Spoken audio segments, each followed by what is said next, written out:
Olá a todos, meu nome é Marcos Nunes e esse é mais um vídeo da disciplina Introdução à Modelagem de Big Data da UFRN. Vocês podem saber mais informações sobre a disciplina indo no site introbigdata.org, onde tem todos os vídeos, o material, códigos, slides, está tudo organizado lá, ou visitar meu site pessoal, marcosnunes.me, para saber mais informações ou sobre mim, ou sobre minha pesquisa e tudo mais que eu faço na minha carreira acadêmica. Na aula de hoje, eu vou falar sobre alguns exemplos de aplicações em Big Data. Eu vou pegar cases que são famosos na área e vou comentar um pouquinho a respeito deles com vocês. Então, a primeira aplicação que a gente vai ver é de uma matéria já tem algum tempo, que saiu na Forbes, e cujo título é How Target Figured Out a Teen Girl Was Pregnant Before Her Father Did. Ou seja, como a Target aqui é uma loja norte-americana, imaginem o equivalente a uma lojas americanas no Brasil. Então, como a Target descobriu que uma garota adolescente estava grávida antes do pai dela descobrir. O link está aí na tela, mas vai estar aqui embaixo também para vocês darem uma olhada depois. É uma matéria, como eu falei, já tem um tempinho, ela é de 2012, vai fazer aí quase 10 anos, mas ela é muito bacana para mostrar o poder que a análise de dados tem. Então, a gente sabe que a gente compartilha dados com empresas sempre que a gente faz compras. Eu já tinha falado na aula anterior que a Amazon, por exemplo, tem o nosso histórico completo de compras na loja. O que essas empresas fazem é usar esses dados para traçar um perfil dos seus clientes.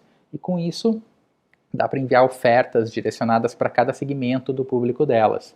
Então, em vez de mandar uma tipo de oferta para todo mundo que está cadastrado na loja, mandam algumas ofertas para homens, outras só para mulheres, e mesmo assim, dentro de cada gênero, dá para fazer segmentação por idade, por local onde a pessoa mora e tudo mais. Então, teve uma vez que um pai chegou furioso numa loja da Target em Minneapolis, querendo falar com o gerente. Ele fez isso porque a filha dele tinha recebido pelo correio ofertas de roupas de bebê e de berços. E o pai achou isso um absurdo porque a filha dele ainda era aluna do ensino médio. Então, na lógica desse pai, isso estaria encorajando a filha dele a engravidar. Aí o gerente da Target, né, naquela ideia de tratar bem o cliente, saber o que está se passando, ele se desculpou e disse que ia ver o que estava acontecendo para a menina estar recebendo esse tipo de correspondência. Só que nada de estranho foi descoberto. Então, o gerente falou com os superiores, foi atrás de informações a respeito do que estava rolando e não descobriu nada. Mesmo assim, ligou para o pai, uns dias depois, e se desculpou novamente a respeito dessa situação. Antes de falar o desfecho dela, a gente precisa entender mais ou menos como é que seria um perfil traçado pela Target naquela época. Então aqui tem um perfil que é fictício de uma cliente chamada Jenny Ward. Ela tem 23 anos e é moradora de Atlanta, na Georgia.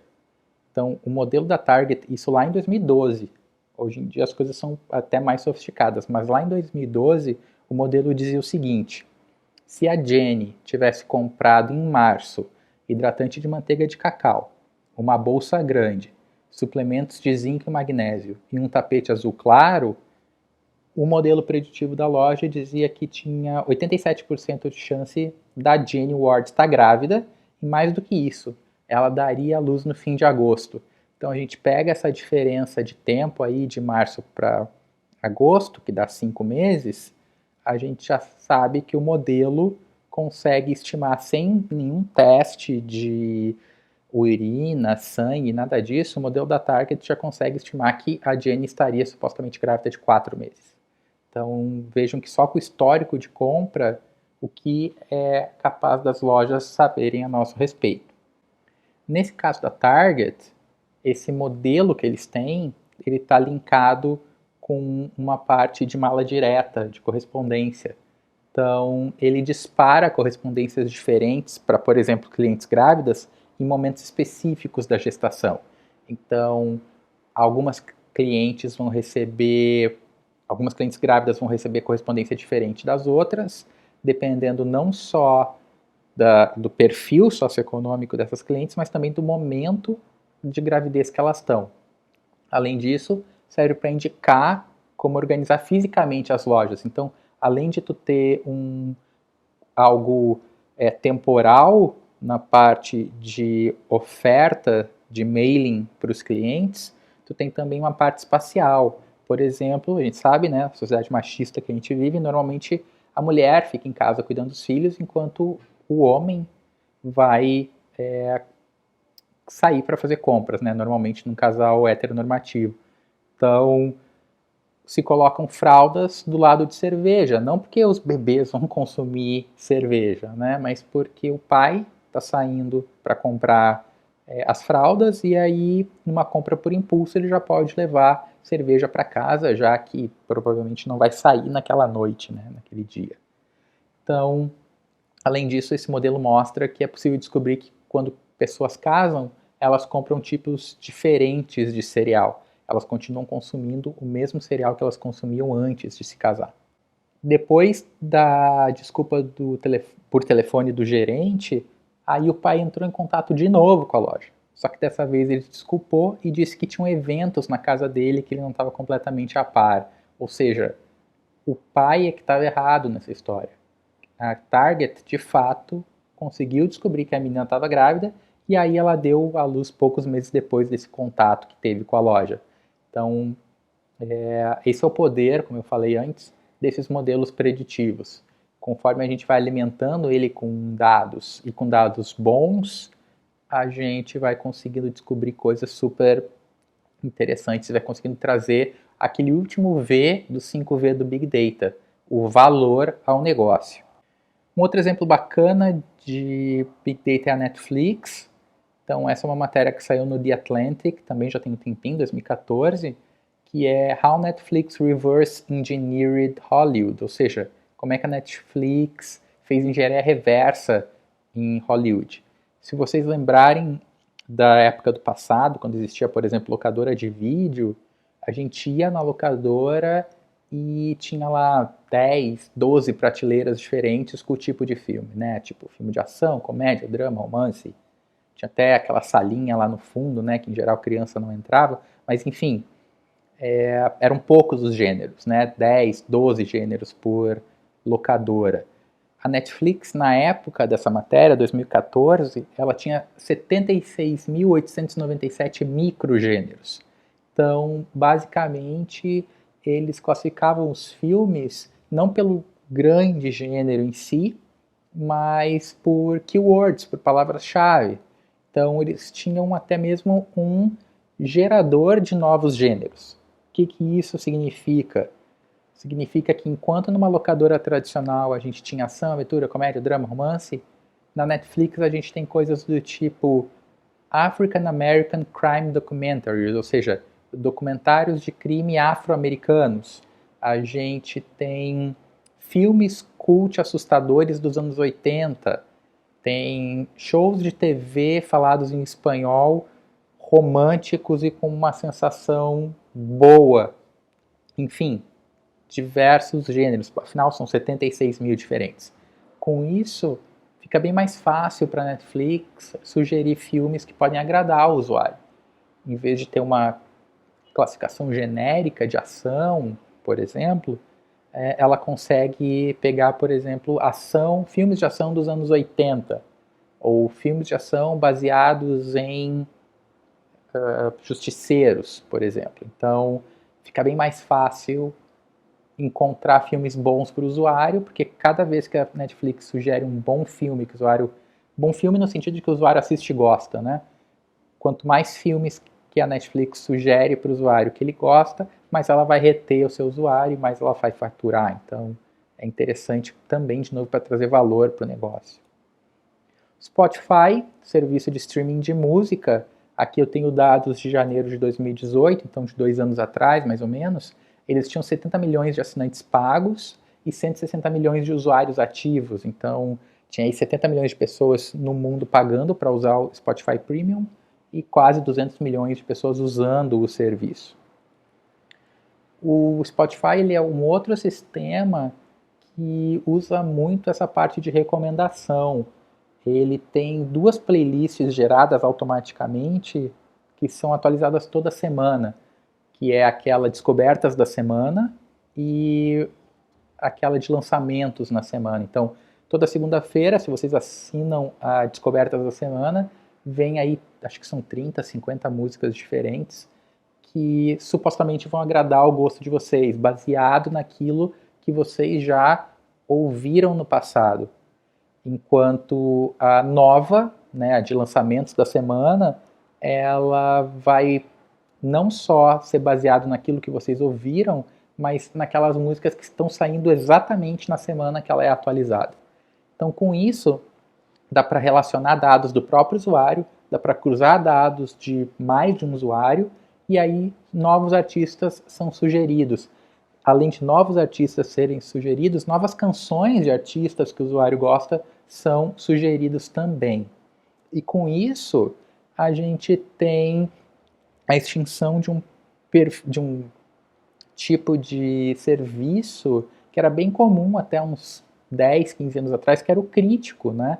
Eu comprei muita revista de música para saber a opinião de pessoas, né, a respeito de discos e procurar sugestão de música nova para eu ouvir. Comprei muito jornal também, mas hoje em dia isso não é mais necessário. O sistema do Spotify já me sugere coisas boas o suficiente a partir do meu próprio gosto pessoal. O próprio Spotify tem um site onde ele disponibiliza algumas iniciativas, abre algumas iniciativas de Big Data deles, logicamente não tudo, porque é segredo industrial, mas enfim, ele compartilha alguns insights com as outras pessoas, com a gente. Depois de tudo isso, o que a gente então vai ver nesse curso? A gente já sabe o que é Big Data, já sabe quem trabalha com Big Data e já viu alguns exemplos de aplicações de Big Data. Nesse curso aqui, nessa disciplina, Introdução à Modelagem de Big Data, o que a gente vai ver? Então, como eu já tinha comentado no último vídeo, a gente não vai trabalhar com grandes volumes de dados porque a gente não tem estrutura para isso. Eu imagino que a maioria de vocês tenha um computador pessoal em casa, seja um desktop, seja um laptop, mas o volume de dados que vocês conseguem armazenar não vai ser muito grande, assim, não vai ser nada na casa dos terabytes, né? Além disso, os computadores pessoais, tanto eu quanto vocês têm, não vão ter uma memória RAM muito grande. Eu acho que a maioria aqui vai estar de 4 a 8 GB, talvez alguém com 16. Isso, para trabalhar com Big Data de verdade mesmo, a gente vai precisar de um volume muito maior de memória. Mas isso não é um problema, porque as técnicas que a gente vai ver aqui vão poder ser aplicadas em casos assim. A gente vai trabalhar com conjuntos de dados pequenos, mas os modelos que a gente vai ver são escaláveis. Então, se está funcionando para um modelo aí com centenas, com milhares de observações, vai funcionar também para algo que tem milhões, bilhões de observações. Então, quanto a isso, vocês não precisam se preocupar. A gente vai usar o R na disciplina. Então, se vocês forem no site interbigdata.org, vocês vão ver a lista de pacotes que tem para instalar. Tem um scriptzinho que vai instalar todos os pacotes necessários no computador de vocês, assumindo que você já tem o R e o RStudio instalado, claro. E a gente vai usar o R porque é a linguagem que eu sou mais confortável, que eu programo melhor. A gente poderia usar Python sem problema nenhum. Eu acho que para esse tipo de análise, tanto R quanto Python são linguagens boas o suficiente. Poderia usar Julia também, embora a Julia seja mais focada uma computação científica mais pesada, mas daria para fazer análise de dados também. Mas, de qualquer maneira, se a gente fosse trabalhar com Big Data de verdade, com dados que estão espalhados por várias máquinas, porque nem todas vão ter capacidade para armazenar tudo, aí a gente teria que pegar outras tecnologias para juntar com R e com o Python, tipo um Spark, um Hadoop, mas não é parte do escopo dessa disciplina fazer isso. Então, como eu falei, a gente vai trabalhar com essas ferramentas de Big Data, mas em escala menor. Até porque, como eu falei na última aula, a Big Data, quando é big mesmo, os modelos demoram algumas horas para ajustar, talvez até dias, e aí imagina vocês terem que fazer um teste de ajuste de modelo, esperar 2 horas para ele convergir, aí, putz, deu errado. Aí vai lá, muda um parâmetro, tenta de novo.